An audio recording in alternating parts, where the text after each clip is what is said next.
Good evening. It's just gone 6 o'clock on Saturday, the 6th of January 2024. And let me first of all wish you a very happy new year with our first programme of 2024. And in the news this week, with temperatures set to drop over the coming days, doctors are reminding people to look after themselves over the winter. Of course, we've had things very mildly up to now, but it looks like we're in for a change. With wintry weather can make some health problems worse and even lead to serious complications for people with long-term health conditions.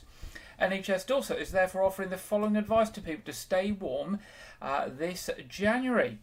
If you're not very mobile, are over 65, or have a health condition such as heart or lung disease, you should be heating your house to at least 18 degrees centigrade.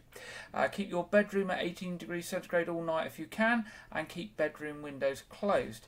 If you're under 65, healthy and active, you can safely have your home cooler than 18 degrees centigrade as long as it's comfortable. Use a hot water bottle or electric blanket to keep warm if you need to, but do not use both at the same time for obvious reasons. Water and electricity don't mix. Have at least one hot meal a day. Eating regularly helps you to keep warm. Have hot drinks regularly. Draw curtains at dusk and keep doors closed to block out drafts. And get your heating system checked regularly by a qualified professional. Now, Dr. Forbes Watson is a local GP and chair of the Dorset General Practice Alliance, and he said, with cold weather forecast over the coming days, we are asking anyone who considers themselves at risk, in particularly those people with long-term health conditions, to take extra care and stay safe. If you have family, friends, or know of anyone who may be vulnerable, please check in on them to see if they need any help. Those little things can make a big difference. During the cold snap, if you have any concerns about your health or that of a loved one, you can use the 111 service either by telephoning 111 or by going online to 111.nhs.uk. That's 111.nhs.uk. Now, staying with the weather, between 3 p.m. on the 4th of January and the morning of the 5th of January, Dorset Council Highways crews were called out 82 times to deal with issues relating to the significant rainfall across the county. Multi-skilled crews, each typically comprising of 2 people, cleared gullies and drains blocked with debris washed and blown into them. If the blockages could not be cleared, flood warning signs were erected. Emergency pothole repairs were made where possible, or barriers and cones put in place if they could not be fixed immediately. The biggest issues were on the Isle of Purbeck and surrounding area and up to the Baker's Arms roundabout, where council staff worked with Dorset Police to close some roads for a period of time.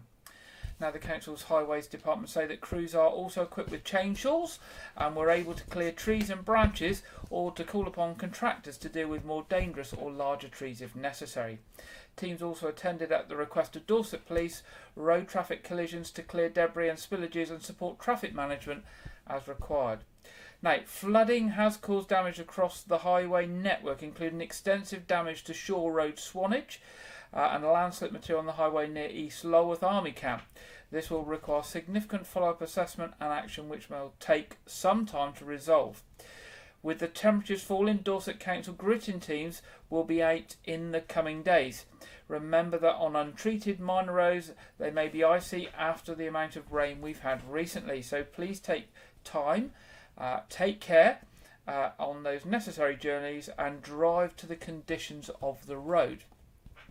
Now, most importantly, if you come across any hazard or issues with any of the highways, and like me, you probably didn't know who to contact, there is a specific Dorset Council Highways telephone number that is 24 hours a day, 7 days a week. So if you see any dangerous situations on the highway, like a tree fallen across the highway, you can let Dorset Council Highways know on 01305 221 020. That's 01305 221 020. But remembering, if it is an emergency on a major road or anything like that, you can always call 999 and the police can secure the area and then get the council involved. So that's contacting Dorset Council Highways, 01305 221 020. Probably a good number to write down if you're out and about on the roads this winter. Now, proposals to build 6 flats in the former Wyke Regis Methodist Church that has not been used since 2021 have been rejected by Dorset Council planners. Dozens of residents wrote to Dorset Council about the plans for the former Methodist building on Portland Road in Wyke Regis, Weymouth.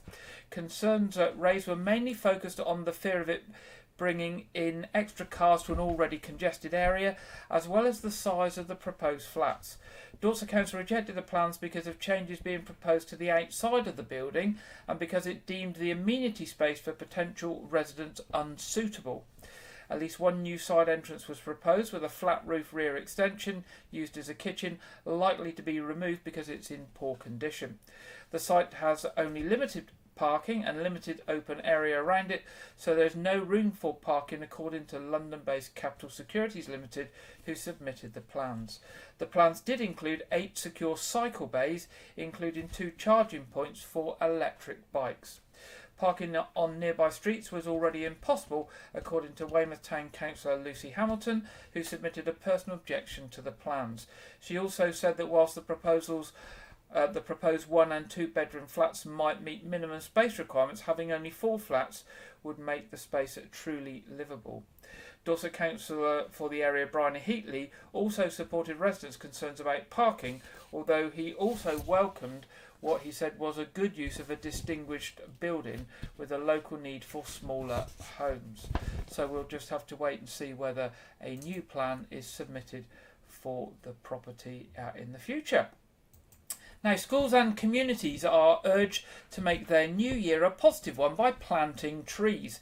We're just days away from applications closing for the Woodland Trust, but it still has 300,000 trees up for grabs of part of its free trees scheme. Free trees scheme. 300,000 trees left. Schools or community groups can get their hands on these trees, which can bring huge benefits from boosting nature, combating flooding, providing shelter, and of course reducing pollution. Steve Schill, Senior Project Lead in Woodland Creation at the Trust, urged people to apply now. He said, "This is an amazing opportunity for any schools and communities to do something really positive for the new year. Tree planting is a great way to involve lots of people and get our planting, and planting can boost mental and physical health during these dark winter months. Trees are essential in our fight against climate change, and research shows that more trees have a direct positive effect on people's health. The UK needs millions more trees to reach its 2050 carbon net zero target. By digging in with us, you'll help bring us nearer this important goal, so don't miss out." Now, the Woodland Trust scheme delivers hundreds of thousands of free trees twice a year for planting in spring and autumn. Millions of trees have been planted across the country over the last few years. Tree packs are generously funded by lead partners Sainsbury's, Lloyds Bank, OVO Energy, Bank of Scotland and Sofology. Tree packs come in packs of 30, 105 or 420 trees, and in different varieties to suit their purpose, from hedging, copse for wildlife or wild harvest. Now, the application deadline is very, very soon. It's on Monday, this Monday, the 8th of January. So you've just got a couple of days to apply. If you are a community group or a school, you can apply now at www.woodlandtrust.org.uk. That's www.woodlandtrust.org.uk. Remember, that deadline is on Monday, so you've only got a couple of days left. Now, funding for the Weymouth Safe Space Nighttime project has been paused. The Weymouth Safe Space project, funded by Dorset Council, is based in St Mary's Church in Weymouth Town Centre. Safe Space is the base where the volunteer Weymouth street pastors provide medical support for nighttime revellers and anyone on the streets on Friday and Saturday nights. Although the safe space is currently closed, the street pastors will continue to be out there on the streets of the town offering help where they can to local people and visitors. It does mean, though, that the medical support based in the town will not be available now as the safe space is closed. The news that the funding has been paused has come as a bit of a blow, as the street pastors had a very busy new year, but it's hoped the funding will resume later in the year. Andrew Reid, who's a spokesman for the Street Pastors, said, "On New Year's Eve we put 2 teams out and Safe Space was really busy, and the reason we are busy is because people trust us. If we lose this, we are worried that we are going to have to rebuild the trust. I know a lot of people are used to us being there." Mr. Reid went on to say, "Last year we were so busy in January and February, we go out all year round. It's a vital service and somewhere that people can go and be safe. We are trying to find alternative methods of keeping it open because it has great room for us. It's trusted by people and they come in on their own. People know where it is." Now, Mr. Reid says that Safe Space was funded from government money to keep people safe coming out of pandemic. That money is gone. Dorset Council do not have the money to fund us, but they will review it in April at the beginning of the financial year. A spokesman for Dorset Council said the funding has not been cut, but we have to be prudent with the funding to make sure it's spent at the most beneficial way. So this is something that happens annually when the nighttime economy in Weymouth slows down between January and March. We are committed to supporting the Safe Space for as long as the external funding allows, and we anticipate re-establishing the service towards Easter when the economy inevitably picks up. So hopefully that funding will come back, but in the meantime the Street Pastors are trying to see if there are other alternatives. If you've got any suggestions, then either contact us or the Street Pastors direct. I'm sure they would love to hear from you. Dorset Council has published its initial proposals to deliver a balanced budget next financial year, that's 2024-25. The proposals will see essential frontline council services continuing to be provided to residents and businesses and protected from cuts. Dorset Council has published its initial proposals to deliver a balanced budget next financial year. The proposals will see essential frontline council services continue to be provided and, as we said, protected from cuts. The proposed budget means that in the coming year the council will spend £376 million on its residents, an 8% increase in funding for essential services. Around 60% of the budget will support vulnerable children, families, older people and those with disabilities. In total, Dorset Council provides around 450 different services to just under 380,000 residents, including adults and children's social care, road maintenance, waste collection, housing support and libraries. This year's budget setting exercise once more takes place against a national background of extreme pressures on councils. These pressures include the high level of inflation, which affects the cost of delivering council services, and the continued growth in need of social care services as a result of the ageing population. The council proposes to increase council tax next year by just under 3% and to levy the adult social care precept of 2%. The increase would be equivalent to £1.82 extra per week for a Band D property. Councillor Gary Suttle, Dorset Council's portfolio holder for finance, commercial and capital strategy, said, "We have carefully developed proposals to deliver a balanced budget in a national context of significant financial challenges for councils. Our overriding aim is to protect the essential frontline council services on which local residents and businesses rely." The budget setting process takes place in several stages each year. The proposals are considered by 2 scrutiny committees, then reviewed and submitted to Cabinet and then to the full council in February for final approval. Now, this week's appeals from Dorset Police. Officers from Dorset Police are appealing for witnesses or anyone with dashcam footage to come forward following a fatal road traffic collision in West Dorset.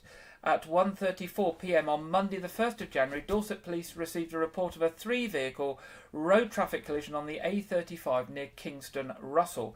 The vehicles involved were a silver Kia Sorento, a black Toyota Aygo and a black BMW. A passenger of the Toyota, an 18-year-old man from Cornwall, was very sadly pronounced dead at the scene and his family have been notified. 3 further people were taken to hospital with injuries that were not believed to be life-threatening. Sergeant Gareth Thomas of the traffic unit said, "First and foremost, our thoughts are with the loved ones of the man who sadly died in the incident. An investigation is underway to establish what happened, and I am keen to hear from any witnesses to the collision or the manner of driving of the vehicles involved prior to it, if you have not already spoken to police." And they would also like to speak to any motorists who were travelling in the vicinity and may have captured anything of relevance on car dash cams.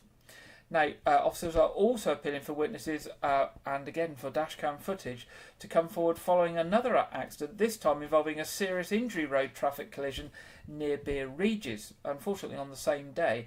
Dorset Police received a report at 8:11 p.m. on Monday the 1st of January of a collision on the A35 near Bloxworth involving a white Ford Transit Connect and a black Volkswagen Caddy. Emergency services attended and the driver of the Volkswagen, a man aged in his 50s, was taken to hospital for treatment to injuries that are believed to be very serious. His family have been informed. It was reported that the driver of the Ford Transit had left the scene on foot. Following inquiries, a man aged in his 30s from Bournemouth has been arrested on suspicion of driving offences. The road was closed as emergency services responded to the incident and officers carried out an examination of the scene. Again, if you've got any details on that, any dashcam footage, etc., police would like to know. Now, one writer in the heart of our community here this time, officers are investigating an assault in Weymouth and appealing for witnesses or anyone to come forward. The victim, a male taxi driver aged in his 40s, picked up two men and a woman from the Punch Bowl Inn in Easton-on-Portland on Monday the 25th of December, so Christmas Day. It is reported that around 9:40 p.m, whilst driving on Lanehouse Rocks Road, one of the male passengers grabbed the victim by the neck. When stationary, the victim asked the man to leave the taxi and the suspect forced the driver's door open before punching the victim and damaging the vehicle. The suspect made off in the direction of Vines Place and Leamington Road. Fortunately, the victim did not sustain any serious injuries. The suspect is described as a man in his 30s, 5 feet 5 inches tall, with a stubbly beard. He was wearing a pink shirt, white vest, black trousers and brown shoes. It's reported that the suspect was in the company of a tall, thin man with blonde hair wearing glasses and a white long-sleeve shirt, as well as a woman in a white dress. Again, if you know anything about that incident, Christmas Day, 9:40 p.m. in the evening on Lanehouse Rocks Road. If you saw anything happening there, then please do contact Dorset Police. And finally, from Dorset Police this week, detectives are appealing for anyone with information to come forward as they investigate the death of a man at an address in Weymouth. Dorset Police received a report at 11:07 p.m. on Saturday the 30th of December relating to an incident where a man required medical assistance at the Hotel Central in Maiden Street. Officers attended along with the ambulance service and very sadly the man was pronounced dead at the scene shortly after 12 a.m. on Sunday the 31st of December. Inquiries are ongoing to identify and inform the man's next of kin and the coroner has been notified. Now, the death was originally being treated as unexplained, but as part of this investigation, 5 local men, 2 19-year-olds and men aged 21, 31 and 34 have been arrested on suspicion of murder. The latest update is that 19-year-old Joe Michael Williams from Weymouth has now been charged with murder. The police have now said, as this case will now be the subject of active court proceedings, it would not be appropriate for us to comment any further at this time, and we must ensure that the justice system is allowed to follow its course. However, if anybody's got any information on that, or any of the other incidents, or any CCTV, dash cam footage, etc., they are asked to contact Dorset Police on 101, or they can do this anonymously through Crime Stoppers by calling 0800 555 111. Now, the Dorset History Centre that hosts the county's archive records is to shut for 2 weeks while maintenance work is undertaken. The centre will be shut between the 15th to the 29th of January. The works that are to be undertaken are designed to make access to the archives easier. So I guess that's good news for the future. Documents stored at the centre go back many hundreds of years and include printed documents, parchment documents, audio-visual materials and more modern digital records. The centre reports that any inquiries received over the period that they are shut will be processed in the order they were received once the centre is open again. Now, Reg Pengelly, 70 from Dorchester, who's a local National Trust volunteer, has published a book about Thomas Hardy. Since retiring after 34 years in the police and some years working in the NHS, he's volunteered for the National Trust at Clouds Hill, the home of T.E. Lawrence, and has since taken a keen interest in history. It was there that his passion for history blossomed, and during the winter when Clouds Hill was closed, Mr. Pengelly began to give tours at Thomas Hardy's Dorset homes. Mr. Pengelly has now released a reference guide for all of Hardy's novels and stories, entitled Thomas Hardy PDQ. Part of this book has compiled 9 of Hardy's unpublished short stories into a collection for the first time. Later in his life, Thomas Hardy started compiling short stories into 4 collections. However, 9 novels were missed. Mr. Pengelly has now brought these together in this book. These 9 novels were published overseas in American magazines, but were sat around in the ether for a long time until Mr. Pengelly was researching the works on the internet. He said it was like going down a rabbit hole. I found one, then another one, and then eventually dug up all 9. Mr. Pengelly said that the 9 short stories have been published in his book for the first time, adding that he was proud that people now have access to them.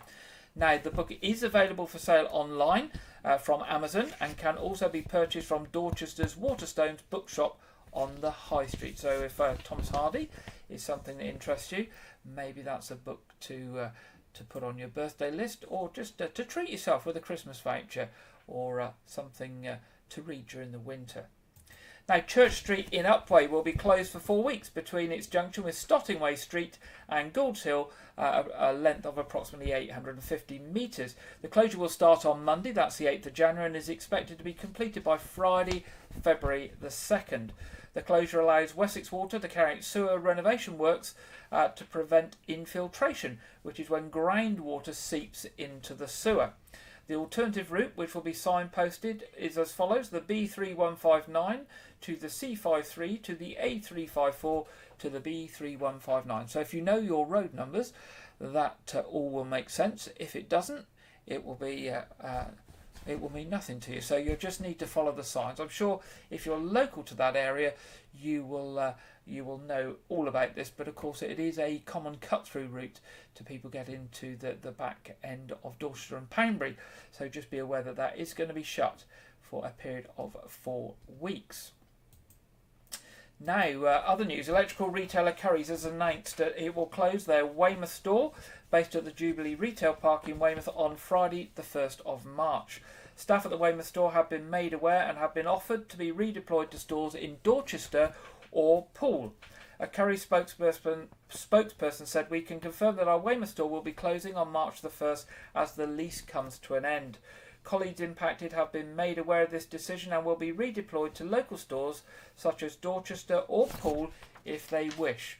We will also support them if they choose to move to another business. Our customers in Weymouth will still be able to find all the tech they need at our stores in either Dorchester or Poole, where our colleagues will be looking forward to helping them." So a bit of a change there at the Jubilee Retail Park with that large store, Curry's PC Wood, shutting, which means that there's probably only a couple of small IT shops left in Weymouth now for people to purchase computer stuff. And of course, if you want those bigger appliances, we're now going to need to go further afield. Weymouth Town Council is asking people to nominate local charities to be recognised by the Jubilee Clock being lit up as part of the Jubilee Clock Light Up scheme. In 2024, the council will be lighting up Weymouth's Jubilee Clock to raise awareness of good causes with the colours that best represent the chosen charities. This is something that's happened for the last couple of years. One charity can be represented per month, with the clock being lit up for up to 3 days during the month. In 2023, the clock face was illuminated on several occasions in support of charities and awareness days nominated by the public. In July, the RNLI was shown support, whilst in August, the Lexi May Trust was chosen. September saw the clock light up for Seasiders Cancer Support Group, and in October, the Weymouth Rotary Club was chosen. Wordmore Hospice and the Nesta in Weymouth rounded off the clock's illuminative display last year, appearing in November and December respectively. Nominations must be received by midday on Friday, January the 20th. The full list of nominations will then be considered by the Mayor of Weymouth, Councillor Kate Weller. Councillor Weller said, "This is a great opportunity to tell us which local charity or organisation you would like us to raise awareness of in 2024 by lighting up the Jubilee clock. This is such a great initiative that the council runs to shine a light on some amazing organisations that run across Weymouth. So please get your nominations in by midday on Friday the 20th of January.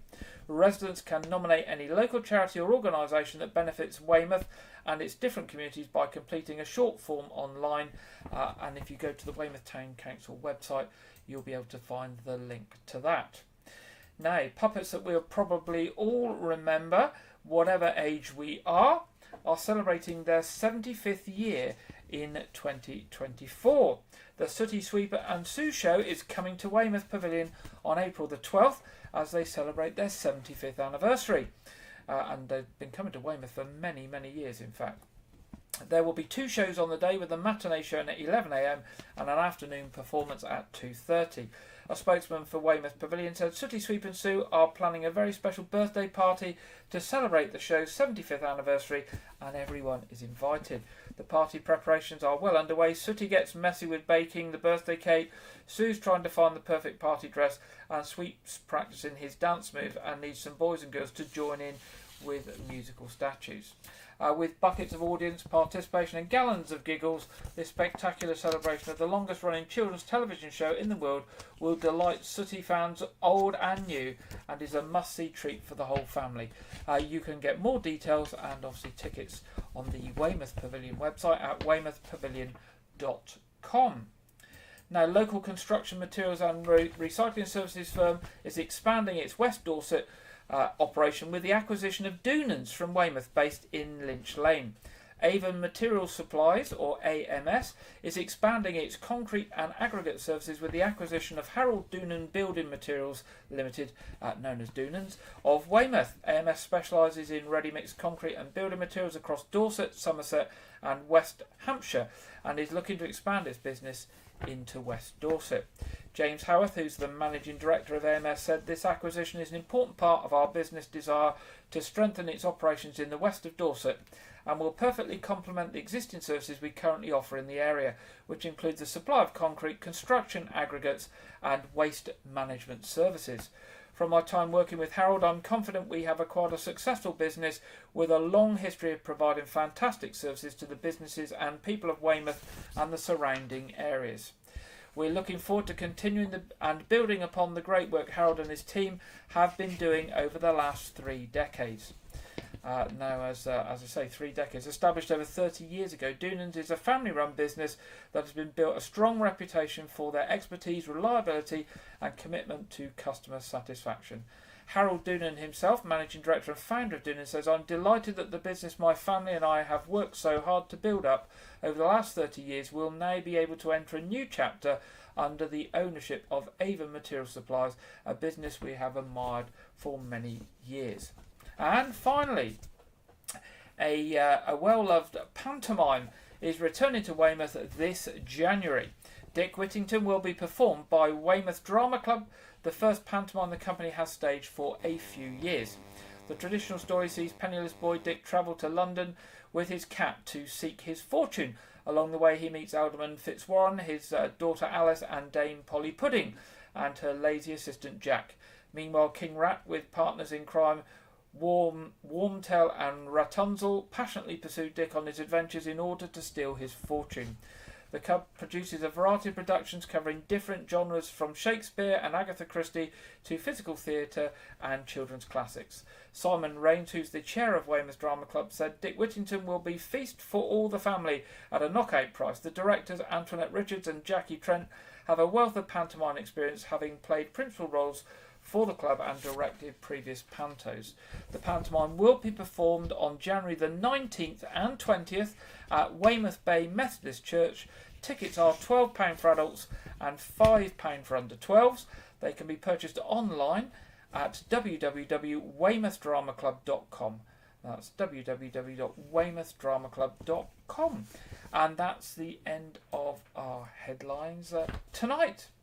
It's now time in our programme this week to go across to our regular contributor Andrew Wright for this week's film review and preview. Welcome to Wyke Regis TV film review and preview. I'm Andrew Wright. On New Year's Day, the film One Life, starring Oscar winner Sir Anthony Hopkins, was released in cinemas.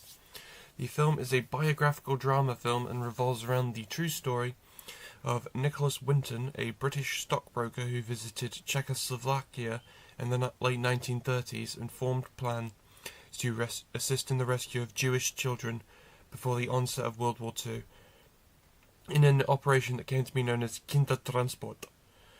The film also stars notable British actors Helena Bonham Carter and Jonathan Pryce.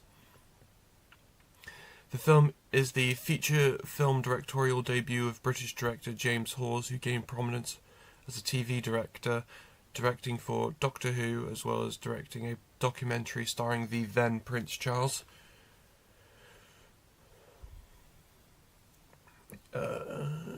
The film currently has nearly 90% positive reviews from critics, who praise the film's cast's performances as well as the film's handling of the true story. The film is in cinemas now. This weekend, the newest Blumhouse horror film, Night Swim, will be released in cinemas. The film stars Wyatt Russell, son of actor Kurt Russell, and Oscar nominee Kerry Condon, and revolves around a family moving into a new house where they find an unknown supernatural presence haunting their backyard swimming pool. This film is notable for being the first film released by Blumhouse following their merger with James Wan's Atomic Monster, following the success of their joint horror film Megan this time last year, and James Wan is credited as a producer, I believe, on Night Swim. Currently, I think that I'm not sure if the film has any reviews for it out yet or not. It wasn't when I looked. So I don't know what it'll be like, but I've seen the trailer, and I do recommend checking it out if you're a fan of horror. I will probably watch it at some point, so stay tuned.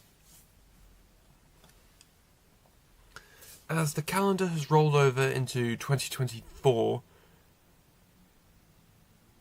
that brings with it a whole new slate of movies to look forward to. Some of them were delayed from 2023 due to the dual strikes. For instance, Dune Part 2 releases in March, after originally supposed to have been released in October. Some of the films that I'm looking forward to the most are films like Ghostbusters, Frozen Empire, the Ryan Reynolds, John Krasinski collaboration film If, Kingdom of the Planet of the Apes, the John Wick spin-off Ballerina, Saw 11, the Dwayne Johnson Christmas film Red 1, and the third live-action Sonic the Hedgehog movie. Oh, and Deadpool 3. With all these exciting films and many more on the release slate for this year, it's shaping up to be a great year for film. So be sure to keep tuning in as I cover all these exciting films. That's all I have for this week, but be sure to check back next week, where I will be reviewing the home video release of The Exorcist Believer. And I will be also covering Marvel Studios' Echo, their new mini-series debuting on Disney+. Now back to Gary in the studio.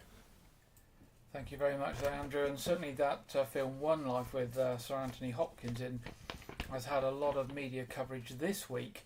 And I probably mentioned it before, I do remember watching the original Esther Rantzen programme where she covered it, and all of the youngsters that, or a number of the youngsters that he had got out safely to the UK were actually in the audience, and he was surprised when he turned around and they all stood up. So I do remember that many, many years ago. And it's a film that I look forward to watching sometime very soon too. Okay, it's time to go to the Met Office for the weekend weather forecast, and this week we are joined by Greg Dewhurst. Hello there, welcome to your latest broadcast from the Met Office. It is all changed through this weekend with our weather after an exceptionally wet start to the new year. We have high pressure building in, keeping away weather fronts out in the Atlantic. and this allows it to stay dry across much of the UK, though a brisk easterly wind developing as we head into the beginning of next week, making it feel cold for all of us. For Saturday, generally a west-east split across the country. Best of the sunshine across Scotland, Northern Ireland, western parts of England and Wales. Quite chilly here despite that sunshine. Further east, generally cloudy skies, the risk of 1 or 2 spots of light rain or drizzle, perhaps a little sleet and snow over the high ground across North Yorkshire, and also some outbreaks of showery rain for Orkney and Shetland. Still quite breezy here, but for most, generally light winds. In terms of temperatures, around average for the time of year, perhaps a little below across the northern parts of the UK, 4 to 6 degrees, still 8 or 9 across the far southwest. As we move through the evening time under the clearest skies, temperatures dropping away quite quickly. There is a lot of surface water around at the moment, so we could see some icy stretches developing across the country where temperatures fall below freezing, especially during the early hours. And with light winds across parts of Northern Ireland, Scotland in particular, we could see some dense mist and fog patches forming, so do take extra care if you are travelling, particularly during the nighttime periods over the coming days. A bit more cloud across northern England, stretching down into parts of Wales, the Midlands, thick enough for a few showers, again perhaps falling as sleet and snow over the highest ground of northern England, and also just the wind picking up and then pushing in some showers, which again could be wintry into the far southeast. In terms of temperatures, where skies are clear, falling below freezing, we could see temperatures down to -6 to -8 in the glens of Scotland. Temperatures in towns and cities a little higher than this, but cold enough for some icy stretches to take us into Sunday morning. Temperatures hovering around freezing, even where we have some cloud around too, which could be quite low and quite murky to start across parts of England on Sunday morning. Dense fog patches taking their time to clear from Northern Ireland and Scotland, but when it does, we'll have plenty of sunshine for many. Still some bigger cloud bringing in a few wintry showers across northern and eastern England, perhaps 1 or 2 getting towards the Midlands, but most places dry. And at the same time, the showers across the far southeast should slowly fade, but the wind remaining brisk here. In the best of the sunshine, with light winds in the winter sunshine, it won't feel too bad, but still temperatures struggling where we do keep some fog. Glasgow there, for example, could be around 1 or 2 Celsius. Still some showers down the east coast of Scotland too, 5 or 6 at best. Add on that brisk wind in the southeast, it will feel cooler than this here. Temperatures nearer to freezing, perhaps even 1 or 2 places feeling a little below this as well. So it remains very cold as we head through a Sunday evening, the frost and ice returning quite quickly, and some mist and fog patches taking us into Monday morning. So it is worth taking care over the coming days, for the risk of some ice, some fog could lead to some longer journey times as the week goes on.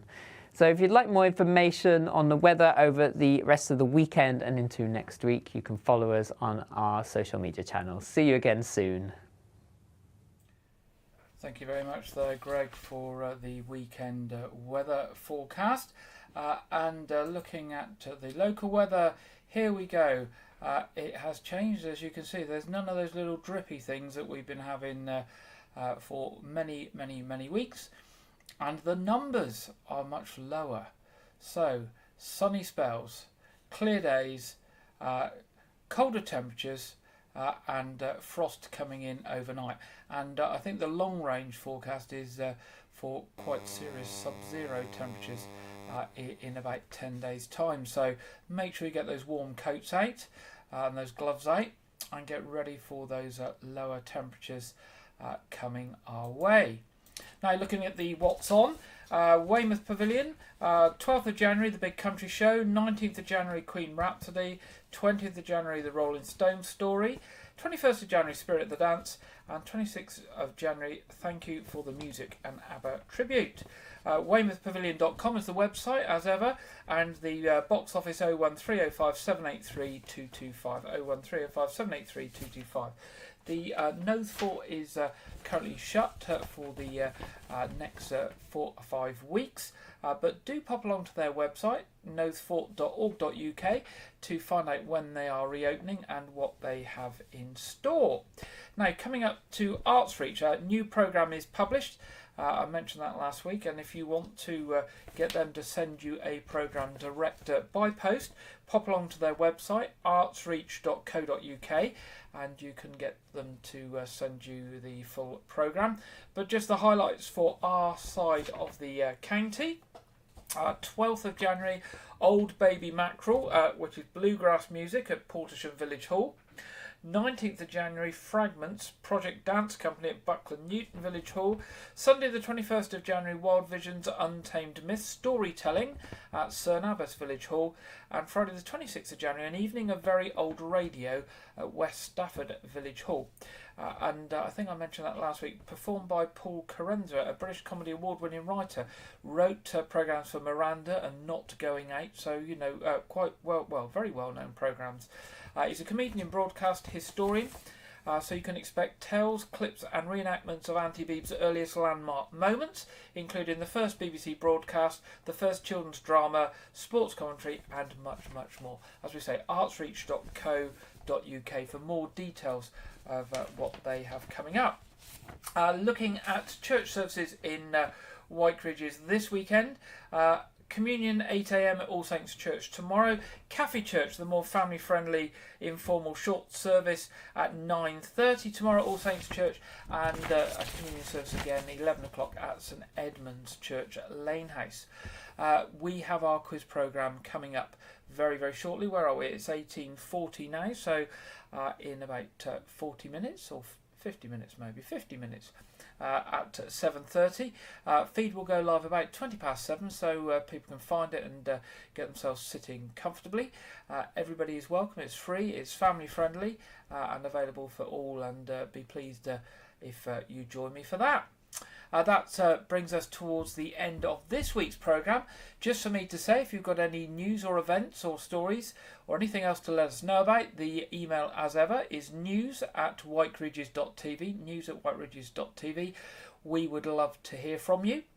I hope you have a very good weekend and a good week ahead. At least it won't be wet. But do wrap up warm if you're going out. And I look forward to being back with you 6 o'clock next Saturday. Have a good week. Good night.